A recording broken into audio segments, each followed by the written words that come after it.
नमस्कार देवियों और सज्जनों, आज की वीडियो में हम एम्पेयर सर्किटल लॉ के बारे में डिस्कस करने वाले हैं। मूविंग चार्जेस एंड मैग्नेटिज्म का एक टॉपिक है। वीडियो को स्टार्ट करने से पहले एक डायलॉग मुझे याद आ रहा है कि जाप भी करता हूं, जाप मतलब आप समझ रहे होंगे, और ताप भी करता हूं यानी तपस्या। जाप भी करता हूं और ताप भी करता हूं, कहीं भगवान ना बन जाऊं, इसलिए पाप भी करता हूं।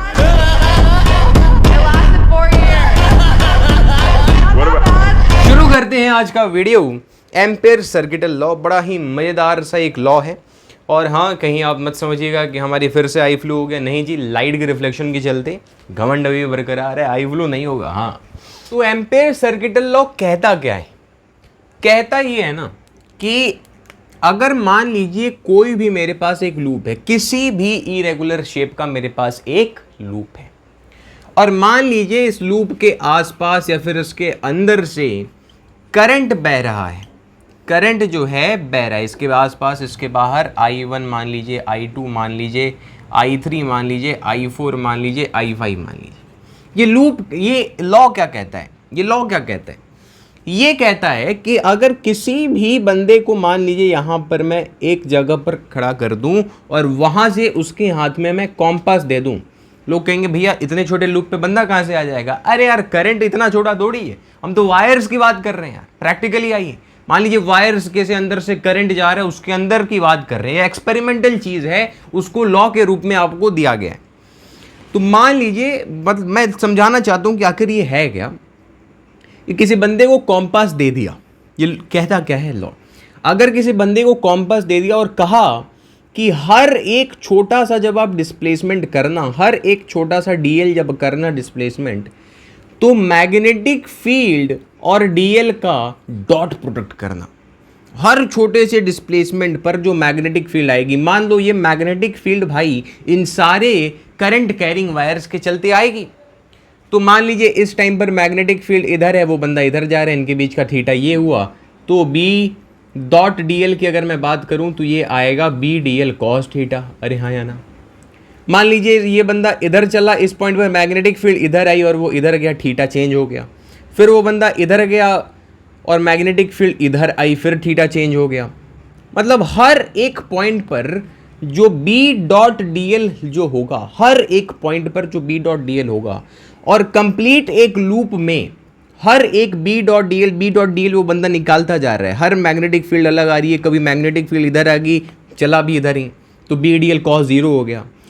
तो integration of B dot dl, integration of B dot dl जो आएगा, हर एक पॉइंट पर जो छोटा सा मैग्नेटिक फील्ड और छोटा सा जो डिस्प्लेसमेंट कर रहा है उसका डॉट प्रोडक्ट अगर मैं लेकर एक कंप्लीट लूप में जोड़ दूं, तो वो आएगा म्यू नॉट इनटू में आई इनसाइड। ये एक्सपेरिमेंटल चीज़ है, पचती नहीं है बहुत जल्दी, लेकिन ये इतनी कमाल की चीज़ है ना कि जो हमने बात किया था कि भैया इनफाइनाइट वायर्स हैं, उसके आर डिस्टेंस पर मैग्नेटिक फील्ड जो हमने निकाला था म्यू नॉट आई अपॉन में 2 पाई r, तो उसका प्रूफ ये दे देगा। और काफ़ी सारे सवाल चुटकियों में ये सॉल्व करवाने का काबिलियत रखता है, उतना इंपॉर्टेंट है, मैं ये बता रहा हूँ। अब भैया ये आई इनसाइड क्या है, इसका मतलब आप क्या कहना चाहते हैं? पहले तो एम्पेयर सर्किटल लॉ का मतलब ये जानिए कि Ampere circuital law is the line, ये कहना ये चाहता है कि the line integral of B dot dl, कि भैया अगर मैं बी डॉट डीएल का लाइन इंटीग्रल करूं, यानी अगर इंटीग्रेशन करूं, तो म्यू नॉट इनटू में आई इनसाइड आएगा, करंट इनसाइड। इसका मतलब integration of B dot dl जो है वो इनसाइड करंट पर डिपेंड कर रहे हैं। बाहर के करंट के चलते उसके इंटीग्रेशन में फर्क नहीं आ रहा। कई लोग ये समझ के बैठ जाते हैं कि अच्छा इसका मतलब ये हुआ कि बाहर के करंट के चलते अंदर का मैग्नेटिक फील्ड नहीं अफेक्ट हुआ। नहीं भाई, इसका मतलब ये नहीं है। मैं लिख देता हूं कि magnetic field is affected, magnetic field is affected by all currents, by all currents. Magnetic field हर एक करंट से अफेक्ट होगी, लेकिन लाइन इंटीग्रल जो ये लॉ कहता है वो ये कहता है। अब ये समझाने का काम था, क्यों होता है यार मुझे नहीं पता, ऐसा होता है, मुझे बताने का काम दिया गया था, मैंने अपना कर्तव्य पूरा किया। अब आप इसे समझने का कर्तव्य पूरा करिए। अब थोड़ा सा समझते हैं कि यार आई इनसाइड में अब डायरेक्शन ऑफ करंट के बेसिस पर हम साइन डिफाइन करेंगे। आई इनसाइड मतलब ये नहीं कि आप देखेंगे कि भैया I1 ये I3 I4 और I5 है, सबको जोड़ दिया, नहीं। डिपेंड करेगा कि भैया I3 I4 और I5 को साइन क्या है, इनका sign positive negative positive negative positive negative क्या साइन होगा वो अब डिसाइड करते हैं। साइन का माजरा क्या है यहां पर, पहले तो इतना चीज क्या आपको क्लियर है। अब आते हैं साइन के माजरे पे, ये ध्यान में रखना। अब यहां पर मैं बताता हूं साइन का माजरा क्या है। साइन का माजरा कुछ ऐसा है ना कि जिस डायरेक्शन में आप लूप ले जा रहे हैं, इसके बाद में आपको एक छोटा सा एक ट्रिक भी बताऊंगा, थोड़ा समझ में आएगा आपको। जिस भी डायरेक्शन में आप बंदे को चला रहे हैं, मान लीजिए मैं इस बंदे को कुछ इस प्रकार से चला रहा हूं, इस प्रकार से, तो इसको थोड़ा सा अच्छे से समझा जाए।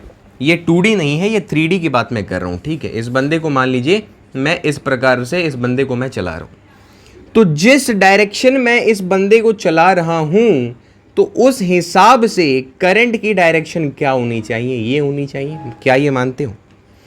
अगर करंट की ये डायरेक्शन होगी तो मैग्नेटिक फील्ड ऐसी होगी, राइट? ध्यान देना, करंट की अगर ये डायरेक्शन होगी, या फिर ऐसे समझिए कि जिस डायरेक्शन में लूप है, जिस डायरेक्शन में लूप है उस डायरेक्शन में फिंगर्स को कर्ल करिए। लूप कुछ इस प्रकार से है तो फिंगर्स को उस डायरेक्शन में मैं कर्ल करूंगा और थंब का जो डायरेक्शन आएगा वो होगा पॉजिटिव डायरेक्शन।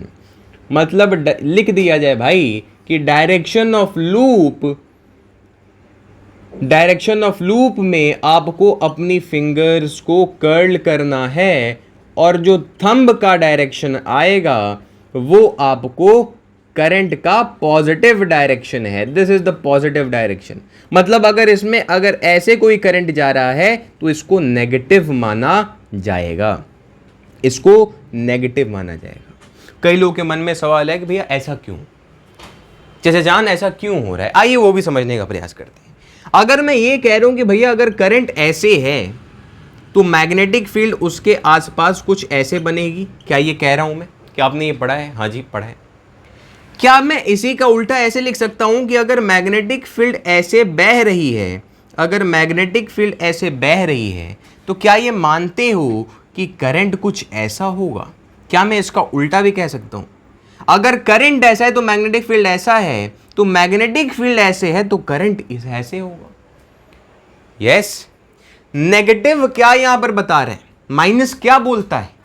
माइनस ये बोलता है कि अगर आप, अभी हम देखेंगे कुछ सवाल, अगर हम पूरा जब सॉल्व करें इसे तो अगर नेगेटिव आया, अगर नेगेटिव आंसर में आ रहा है, जैसे यहां पर क्या हम लिखेंगे, देखो म्यू नॉट इंटू में आई इनसाइड हम क्या लिखेंगे?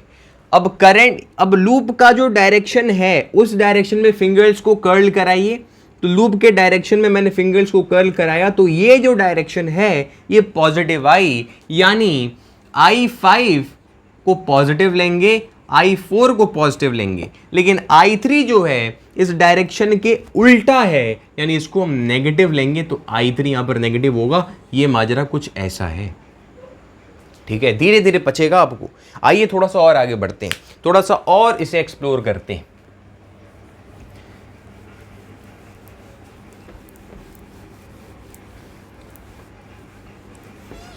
अब मान लीजिए अगर नेगेटिव आ रहा है, जैसे अगर मान लीजिए म्यू नॉट आई इनसाइड जो है, मान लीजिए I1 या फिर I2 कुछ हुआ, कुछ लीजिए I1 नहीं हुआ, और माइनस ये हो गया B डॉट DL, ठीक है। अगर मान लीजिए नेगेटिव आ रहा है किसी प्रकार से, इसका मतलब क्या, ये सिग्निफाई क्या करते हैं, ध्यान रखना। ऐसा नहीं है कि भाई आप नेगेटिव लेके चल गए तो दिक्कत होगी। मैं आपको एक चीज बताने वाला हूं, इसलिए मैं आपको सिंप्लीफाई कर रहा हूं, ये बता रहा हूं क्या।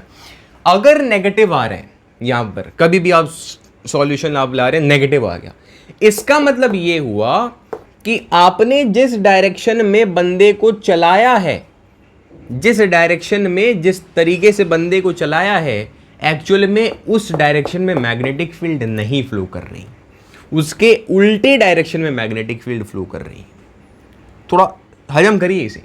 अगर नेगेटिव आया इसका मतलब करंट का डायरेक्शन उल्टा था, या फिर इसे ऐसे समझिए कि अगर नेगेटिव आया तो आपने जिस डायरेक्शन में बंदे को लेकर चलाया है कि भैया ऐसे आप चलिए, आपने गलती चलाया है, आपको उल्टा चलाना है। इसका मतलब ये नहीं हुआ कि ये गलत आंसर है, इसको प्लस में आप रिपोर्ट कर दीजिए, सिंपल यार। आइए आइए इसको थोड़ा सा हम ट्राई करते हैं समझने का अच्छे से। हाँ, सबसे पहले हम क्या लेते हैं, एक छोटा सा वायर ले लेते हैं, पतला सा इनफाइनाइट वायर ले लेते हैं, छोटा सा नहीं, इनफाइनाइट वायर है, ठीक है। इसके अंदर करंट जा रहा है, इनफाइनाइट वायर है, इसके अंदर करंट जा रहा है। थोड़ा सा देख लिया जाए, वीडियो चलाना चाहिए, ठीक। इस पतले से वायर के अंदर करंट जा रहा है, राइट। इस पतले से वायर के अंदर अगर करंट जा रहा है तो छोटा सा मैंने करंट करी वायर। अब देखना एम्पेयर सर्किटल लॉ का मजा क्या है, ध्यान से देखना। करंट इसके अंदर जा रहा है, राइट। हमने क्या कहा था भैया, एम्पेयर सर्किटल लॉ में कहीं भी आपको करंट बहता दिख जाए, आपको उसके आसपास लूप बनाना है। लोगों ने बोला लूप कैसा बनाए, स्क्वायर बनाए, रेक्टेंगल बनाए, ट्राइंगल बनाए, सर्कल बनाए, जो आसान पड़े। जेन्युइनली हर जगह आपको सर्कल दिखता है क्योंकि वही सबसे आसान होता है और वही लेके हम चलेंगे। सर्कल बनाते हैं भैया, ऐसा नहीं बना सकते, ऐसा कोई लूप नहीं बना सकते, क्या आप बना सकते हो यार, लेकिन आपको यहां पर सिंपली आप नहीं यहां पर अब जोड़ पाओगे, इंटीग्रेशन सिंपली नहीं कर पाओगे भाई, मौत आ जाएगी यहां पर, समझ रहे, मतलब हो जाएगा लेकिन कष्ट होगा आपको। तो जो आसान है उसी तरीके से हम चलते हैं। जब हम सोलेनॉइड पढ़ेंगे तो वहां पर हम स्क्वायर बनाएंगे क्योंकि वो आसान पड़ेगा, यहां पर सर्कल आसान पड़ रहा है तो यहां पर हमने एक लूप बना दिया, हमने बोला बहुत बेहतरीन। इसके ऊपर एक बंदा बैठाया। अब आप मुझसे पूछिए कि मैं इस बंदे को कहां चलाऊं, इस बंदे को मैं कैसे चलाऊं, तो मैं एक ट्रिक बताता हूं आपको। एक ट्रिक ध्यान में रखना कि जिस डायरेक्शन में आप बंदे को चलाएं, जिस डायरेक्शन में आप बंदे को चलाएं, जिस डायरेक्शन में आप बंदे को चलाएं वही डायरेक्शन परम सत्य है, वही डायरेक्शन परम सत्य है। क्या कहना चाहते हैं आप? देखो, पहले तो कॉमन सेंस आपका ये कहेगा कि भैया करंट ऐसे जा रहा है, बंदे मैग्नेटिक फील्ड ऐसे बनेगी, ऐसे लूप में ऐसे हम चला देते हैं। मान लेते हैं मैं ऐसे नहीं चला रहा हूं, मुझे नहीं पता कि मैग्नेटिक फील्ड की क्या डायरेक्शन होगी। मैं इस बंदे को ऐसे ना चलाकर अगर मैं ऐसे चला दूं कि भैया तू इधर से चल, इसके हाथ में कॉम्पास पकड़वा दिया और बी डॉट डी एल का इंटीग्रेशन करना, तो क्या होगा? अब ध्यान देना, वही नेगेटिव वाला आपका माजरा की यहां पर क्लियर होगा। ध्यान से देखना, हमने क्या पढ़ा था कि line integration of B dot d l is equals to mu naught into में आई इन साइड। अब यहां से कुछ आर डिस्टेंस पर इस लूप को मैं घुमा रहा हूं, बहुत बेहतरीन बात है, क्या दिक्कत है? तो हमने कहा कि ये dl जो है l कहां से कहां तक लेंगे, तो क्या आप समझ रहे हैं कि 0 से स्टार्ट करके 2 पाई r तक हम लेंगे। हमने बोला बहुत बढ़िया, तो b is equals to mu naught I inside upon में 2 पाई r। अब ये आई इन साइड क्या माजरा थोड़ा देखना, इसके अंदर कौन सा करंट है, तो आप बोलेंगे आई है। पॉजिटिव या नेगेटिव? मैंने क्या बताया था कि जिस डायरेक्शन में आप लूप ले रहे हैं, जिस डायरेक्शन में आप लूप ले रहे हैं उस डायरेक्शन में फिंगर्स को कर्ल करिए, ये जो डायरेक्शन आएगा वो पॉजिटिव है। तो इस डायरेक्शन में मैंने लूप को लिया, ये जो डायरेक्शन है पॉजिटिव है, लेकिन करंट तो इसका उल्टा है, तो ये पॉजिटिव है तो ये नेगेटिव होगा, तो यहां पर मैं माइनस आई लूंगा, ये आ गया माइनस आई। ये क्या सिग्निफाई करता है भैया? ये गलत आंसर है। नहीं, ये सिग्निफाई ये कर रहा है कि जिस डायरेक्शन में आपने बंदे को चलाया है वो उल्टा है। फिर कई लोगों को पचेगी नहीं है बात। मैं ये कह रहा हूं कि ये डिपेंड नहीं करता कि भैया आप बंदे को किस डायरेक्शन में चला रहे हैं, ऐसे भी चला सकते हैं, ऐसे भी चला सकते हैं। अगर नेगेटिव आ गया मतलब इसको पॉजिटिव में रिपोर्ट कर देना, हाँ भैया नेगेटिव आया इसका मतलब मैंने डायरेक्शन ऑफ लूप उल्टी ले ली थी। लेकिन ये जो लिखा है याद रखना कि आप बंदे को किसी भी डायरेक्शन में चलाएं, आंसर सत्य आएगा। नेगेटिव आ गया वो मतलब ये कहना चाहता है कि उल्टा चला दीजिए, उल्टा चला के आंसर रिपोर्ट कर देंगे। अगर फिर भी आपको नहीं समझ में आ रहा है तो इस पॉइंट को भूल जाइए। बस इतना ध्यान में रखिए कि जिस डायरेक्शन में करंट जाएगी और जिस डायरेक्शन में आपका मैग्नेटिक फील्ड बनना चाहिए उसी डायरेक्शन में बंदे को चलाइए। आपको इतना रट लेना है, आपको कोई गलती नहीं होगी। लेकिन मैं उस बंदे के लिए समझाना चाहता हूं कि भाई इस बंदे को कैसे पता चलेगा, अगर रियल वर्ल्ड की बात करें तो इस बंदे को कैसे पता चलेगा भाई इस करंट अगर बड़ा से एक वायर है, इसके आसपास मुझे एम्पेयर सर्किटल लॉ लगाना है तो मैं किस डायरेक्शन में चलूं। अरे भाई किसी भी डायरेक्शन में चल, अगर नेगेटिव आंसर आ गया तो उसको उल्टा करके रिपोर्ट कर देंगे कि हाँ भाई हम जो चले थे वो उसका उल्टा चलना चाहिए था।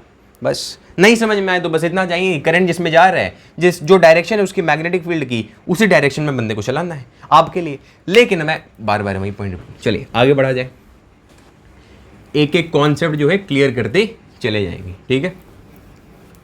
जिस जिस प्रकार के यहां पर सवाल आपसे पूछे जाते हैं, ठीक है। फिर एक ठीक आसान वाला नहीं, थोड़ा सा अच्छा वाला लेते हैं। एक मान लीजिए मेरे पास सॉलिड, थोड़ा अब स्पीड में भागे, मेरे पास मान लीजिए एक सॉलिड सिलेंडर है। क्या है? सॉलिड सिलेंडर, ठीक है। तो सॉलिड सिलेंडर का जो रेडियस है वो है आर, इसके अंदर से करंट फ्लो कर रहा है, नेट करंट की मैं बात कर रहा हूं कि नेट करंट आई फ्लो कर रहा है। ध्यान रखना, टोटल इस पूरे क्रॉस सेक्शनल एरिया में से जो नेट करंट फ्लो कर रहा है, जो नेट करंट फ्लो कर रहा है वो आई है। कई लोग ये भी नहीं समझ पाएंगे भैया, उसी लिए बता रहे हैं भाई। एक पूरा एक बड़ा सा मान लीजिए एक वायर, उसके अंदर से जो करंट फ्लो कर रहा है वो उसकी मैं बात कर रहा हूँ, आई है, ठीक है, कोई दिक्कत नहीं। अब एक दो पॉइंट पर बात करते हैं। पहला पॉइंट, मान लीजिए मुझे इसके बाहर में मैग्नेटिक फील्ड निकालनी, बाहर में एम्पेयर सर्किटल लॉ लगाना है। तो इस पॉइंट के बाहर में अगर निकालना है तो यहां पर सिंपली एक लूप मैं बनाऊंगा। यही तो बात करते हुए आ रहे हैं भाई, एक लूप बनाना है। और मान लीजिए इस बंदे को मैंने लूप को ऐसे चला दिया, क्लियर है, इस लूप को मैंने ऐसे चलाया, आर रेडियस का है। इंटीग्रेशन जो पढ़ा है वही इस्तेमाल आएगा, integration of B dot d l is equals to mu naught into में I inside, mu naught into में आई इनसाइड, ठीक है। अब कई लोगों का पिछले क्वेश्चन में ये भी क्वेश्चन होगा कि बी डॉट डी एल पिछले वाले में तो बी डी एल कॉस 180 हो जाना था। यस, आ गया जवाब, वही मुझे हिट नहीं हो रहा था भैया। मैंने क्या कहा कि उस बंदे को ऐसे चलाओ, लेकिन मैग्नेटिक फील्ड ऐसे जा रही थी, तो बी डी एल, जो बी डी एल आ रहा था, नहीं छोड़ो यार, बार बार आपको कंफ्यूजन होगा, जो बताया वही ठीक, आगे बढ़े। बी डी एल, ठीक, तो मैग्नेटिक फील्ड इधर है, ये इधर है, तो ये आ गया बी, और इंटीग्रेशन जो हम करेंगे तो 2 पाई आर आएगा, ठीक है, is equals to mu naught I inside क्या है, आई है, तो B is equals to mu naught I upon में 2 पाई आर। ये आ गया भैया कि मैग्नेटिक फील्ड आउटसाइड कितनी होगी, ये होगी। जैसे हमने पुराना निकाला था वैसे ये भी आएगा, आर के इनवर्सली प्रोपोर्शनल होगा। एक ग्राफ बनाएंगे बड़ा इंटरेस्टिंग। इस पे क्यों नहीं टाइम दिया, क्योंकि वही चीज़ है, आप ध्यान से देखिए। और वहीं अगर मुझे बोलेगा कि भैया अगर सरफेस पे बताना हो तो म्यू नॉट आई अपॉन में 2 पाई आर होगा। आप खुद निकालिए, आपकी होमवर्क है। अगर ये खुद निकल पाए तो आपका पूरा टॉपिक क्लियर है। अब आते हैं, अब यहां पर थोड़ा सा मैं मेहनत करूंगा। Third point, inside. अगर इसके अंदर की मैं बात करूं, इसके अंदर मुझे अगर मैग्नेटिक फील्ड निकालना है तो ये सॉलिड चीज़ है भाई, सॉलिड चीज़ है, ध्यान देना। अगर सॉलिड चीज़ नहीं होती तो जवाब कुछ और होता, बड़ा आसान होता, लेकिन अगर सॉलिड चीज़ नहीं होती जवाब आसान होता, हाँ, लेकिन ये तो सॉलिड है। अब ध्यान देना, मतलब इसके अंदर मैग्नेटिक फील्ड कितना होगा वो कैलकुलेट करना है, ठीक भैया। ये आर क्यों होगा, क्योंकि रेडियस जो है वो आर हो गया और इनसाइड करंट अभी भी आई था, क्लियर है। हाँ, अंदर की अगर मैं बात करूं तो मान लेते हैं यहाँ से मैं कोई भी आर रेडियस ले लूँ, तो यहाँ पर मैं एक लूप बनाऊँगा, क्लियर है, एक लूप बनाऊँगा कुछ इस प्रकार से। मान लीजिए मैंने लूप ले लिया। अब ध्यान देना, अब यहाँ पर आते हैं, क्या बोला था, integration of B dot d l is equals to mu naught into में आई इनसाइड, क्या मैंने यही बोला था, यस।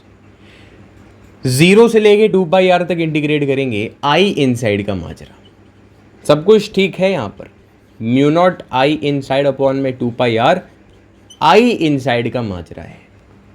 क्योंकि जब हम सरफेस पर बात कर रहे थे या फिर बाहर में बात कर रहे थे, उस पूरे लूप के अंदर इनसाइड करंट आई था, लेकिन यहां पर इस क्रॉस सेक्शनल एरिया के अंदर से आई करंट नहीं बहेगा। क्या इस्तेमाल करेंगे? बचपन से जो पढ़ते आ रहे हैं 6th क्लास से यूनिटरी मेथड। ये नहीं कहूंगा कि जाइए पढ़ के आइए, यहीं पर सीखेंगे, हर एक चीज सीखेंगे, अच्छे से आराम से आइए। मैंने क्या बोला कि भैया पाई आर स्क्वायर ये क्या है? इसका cross sectional area. Pi r square में से आई करंट बह रहा है। क्या मैं सत्य हूं? क्या मैंने सही बोला? तो भैया पर यूनिट में से कितना करंट बहेगा, क्या ये बात आपको पच रही है? पाई आर स्क्वायर में से आई करंट बह रहा है, तो पर यूनिट में से हर एक यूनिट सरफेस एरिया की बात करें, पर यूनिट एरिया की अगर हम बात करें, तो उसमें से आई करंट, आई अपॉन इतना करंट बहेगा। तो मैंने कहा कि इसके अंदर से कितना बहेगा, तो इसका रेडियस आर है, तो पाई आर स्क्वायर में से कितना करंट बहेगा? अरे हाँ या ना, पुट करिए जवाब। पाई mu naught I are square upon में आर स्क्वायर, ठीक है, पाई पाई के आर स्क्वायर अपॉन में आर स्क्वायर, और 2 पाई आर आ गया, आर और आर चले गए, आ गया ये म्यू नॉट आई अपॉन में mu naught I r upon में 2 पाई आर स्क्वायर। ये होगा मैग्नेटिक फील्ड इनसाइड। क्लियर है? ये होगा भाई। ये तो डायरेक्टली प्रोपोर्शनल टू आर है, यही तो मैं बता रहा हूं। अब ध्यान देना, इसका एक ग्राफ बनता है। ये चीज देख ली, ये चीज देख ली, ये चीज देख ली। मैं अब इसे मिटाऊंगा, कॉपी में ये लिख लेना, ये लिख लेना, ये लिख लेना, ठीक है। अब ध्यान देना, अब ध्यान देना, इसका ग्राफ जेई में बहुत पूछा गया भाई, घुमा फिरा के इसका ग्राफ जो है जेई में बहुत पूछा गया है, ध्यान दीजिएगा, ठीक है। इन सबको मैं इधर ले लेता हूँ, म्यू नॉट आई अपॉन में 2 pi r, mu naught I upon में 2 pi r, mu naught I r upon में 2 पाई आर स्क्वायर। इतना देख के आपको समझ में आ जाना चाहिए कि किसकी बात हो रही है, ठीक है। अब ध्यान देना, अब ध्यान देना, यहाँ ग्राफ को इसके नीचे समझेंगे तो बड़ा आसान हो जाएगा समझना, ठीक है। ये जो है वो एक्सिस है, ये आर है, और ये मेरा मैग्नेटिक फील्ड है। मैग्नेटिक फील्ड वर्सेस आर का अगर मैं ग्राफ बनाऊं, ध्यान देना भाई, ये 0 है और ये आर है, ठीक है भाई, देख रहे हो, ये रेडियस है और ये 0 है। अब ध्यान देना, ध्यान देना, अगर मैं इनसाइड की बात करूं, ध्यान दीजिएगा, ये क्या है? इनसाइड की बात है, इनसाइड मैग्नेटिक फील्ड। अगर मैं ये रेडियस 0 ले जाऊं तो क्या मैग्नेटिक फील्ड भी 0 हो रहा है? अगर मैं रेडियस 0 ले जाऊं तो मैग्नेटिक फील्ड भी 0 होगा इनसाइड में। मतलब यहां से एक बेहतरीन कॉन्सेप्ट पता चला कि on the axis of conducting wire, on the axis of conducting wire of solid cylinder, मतलब सॉलिड सिलेंड्रिकल वायर की अगर मैं बात करूं तो मैग्नेटिक फील्ड मेरा 0 होगा। कॉन्सेप्ट, ग्राफ से कॉन्सेप्ट देख रहे हो कैसे बन रहे हैं, ऐसे रीड किया जाता है। हाँ, अब भैया धीरे धीरे धीरे धीरे हम क्या कह रहे हैं, इस साइड में या फिर इस साइड में, दोनों की बात करेंगे धीरे धीरे धीरे। कई लोग समझते हैं भैया आर नेगेटिव हो रहा है, ऐसा कैसे, डिस्टेंस नेगेटिव कैसे? नहीं नहीं नहीं, दोनों साइड की बात कर रहे हैं। अगर मैं धीरे धीरे धीरे धीरे यहां पर दूर चलता चला जाऊं, धीरे धीरे यहां पर अगर मेरा रेडियस बढ़े, तो क्या ये समझ रहे हो कि ये और मैग्नेटिक फील्ड इनसाइड दोनों डायरेक्टली प्रोपोर्शनल हैं? और जब डायरेक्टली प्रोपोर्शनल होते हैं, ये सारी चीज़ें कांस्टेंट हैं, अगर डायरेक्टली प्रोपोर्शनल होते हैं तो y is equals to x का ग्राफ बनता है कुछ ऐसे, कुछ ऐसे, मतलब कॉन्स्टेंटली इंक्रीज करेगा मैग्नेटिक फील्ड, राइट। इस पॉइंट पर जब जब सरफेस पर पहुंच जाएगा, सरफेस की जब हम बात करेंगे तो मैग्नेटिक फील्ड एक कांस्टेंट आएगा, एक मैग्नेटिक फील्ड कांस्टेंट आएगा, ये मैग्नेटिक फील्ड कांस्टेंट आएगा म्यू नॉट आई अपॉन में 2 पाई आर। देखो भाई रेडियस कांस्टेंट है। उसके बाद ध्यान दो यहां पर आउटसाइड में क्या आप देख सकते हैं कि मैग्नेटिक फील्ड और रेडियस इनवर्सली प्रोपोर्शनल होता है। y is inversely proportional to x का ग्राफ होता है वो कुछ ऐसा होता है, कुछ ऐसा होता है भाई। ये था कॉन्सेप्ट, और ये कि इन लोगों को समझ नहीं आता भाई यही तो ग्राफ है, और ग्राफ चुटकियों में समझे ऐसे। यस, इसी के साथ एक और ग्राफ बता देता हूं जाते जाते। अगर मैं इसकी बात करूं, मैं बात करूं ऐसे करंट कैरिंग वायर, तो इसका मैग्नेटिक फील्ड क्या आया था, म्यू नॉट आई अपॉन में 2 पाई आर, राइट। क्या मैंने बताया था इससे पहले, हमने क्या पढ़ा था बायोट-सैवर्ट लॉ में कि इनफाइनाइट वायर है, आर रेडियस पर जो मैग्नेटिक फील्ड इतनी आती है, ये इसका प्रूफ है, ये इसका प्रूफ है, बाकी सारा खुद प्रूफ करना। अब और एक इंटरेस्टिंग चीज़ बताता हूँ, इसका अगर हम ग्राफ की बात करें ना, आर वर्सेस बी, अगर मैं आर यहां पर जीरो करूं, अगर मैं आर यहां पर जीरो करूं तो मैग्नेटिक फील्ड इनफाइनाइट आएगी। कई लोग को समझ में नहीं थी ये बात कि ये कैसे सिलेंड्रिकल वायर की जब हम बात कर रहे हैं तो अब मैग्नेटिक फील्ड जीरो आ जा रहा है, और जब हम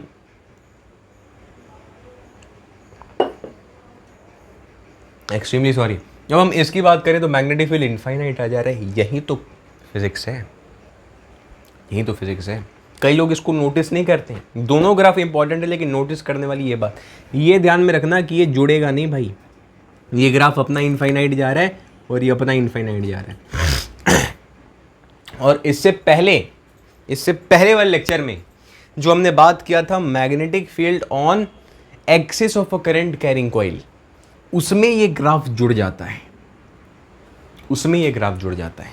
और जाते जाते एक और कॉन्सेप्ट बता के जाता हूं कि जब हम एक ऐसे कंडक्टिंग वायर की जब हम बात करें, हॉलो, यहां पर मटेरियल भरा हुआ है, यहां पर मटेरियल भरा हुआ है, लेकिन ये चीज हॉलो है, तो इसके अंदर से करंट कहाँ जाएगा। देखो यार ये क्वेश्चन आता है उस जे एडवांस में 2 बार पूछे गए हैं, एक आसान था एक थोड़ा सा टफ था।